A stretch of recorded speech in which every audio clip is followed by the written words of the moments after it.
Hello, this is Jim Copple with the Legacy Project. I remember the conversation. Actually, there was more than one conversation with Dr. Bassett at Nazarene Theological Seminary, or Jocelyn Hillgarth at Boston College, or Timothy L. Smith at Johns Hopkins University, where they would say to me, Jim, someday you're going to have to decide. Are you going to live in the world of academia, or are you going to continue to engage in activism or social change? Obviously, for those of you who know me, I have tried to live in both worlds, but it is activism that clearly captured my imagination, my heart, and my time. Long before I met Colleen Kay Wilson, or Colleen Minson, she was an activist. When her first child was starting school, she thought, I better get involved with the schools. Most people would settle with joining the PTA. Not Colleen. She ran for the Salt Lake City School Board and won a seat, and was pregnant most of her tenure on the school board. My first exchange with her was when I asked her a question following a brilliant presentation on her work with gangs in Salt Lake City. I asked her how she evaluated her work, and she quickly put me in my place by suggesting I was simply one more pointy-headed intellectual from Harvard.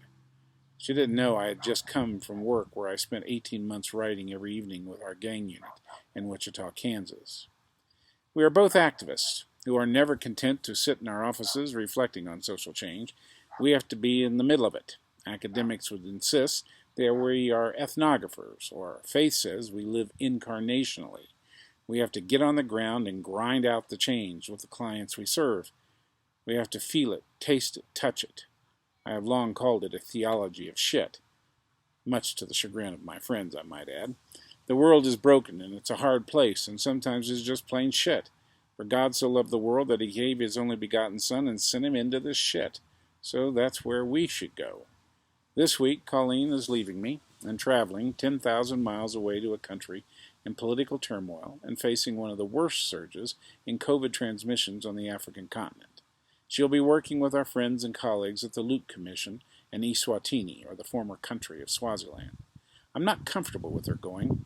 It is usually me that goes into the shit. When she told me she was going, it wasn't so much a question. It wasn't seeking permission. She informed me she was responding to a request from the people living in this shit.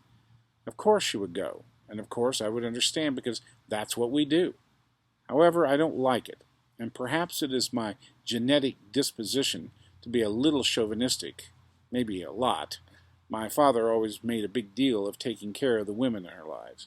Today, in my quiet time, reading the scriptures and reflecting on our calling, that inner voice awakened in me, and I was assured she will not be alone. Nope, but today I have to say academia seems a lot more appealing. She will go, and she will go to be alongside our friends, and because that is what she is called to do. That's the Colleen I married, and alas, she will not be alone. For Colleen, the church is not a sanctuary to escape the pain and suffering of the world. It is in the pain and suffering of the world that she finds her Jesus. She made her decision years ago, where she will serve and how she will serve, and there's simply no stopping her. This is Jim Copple with the Legacy Project.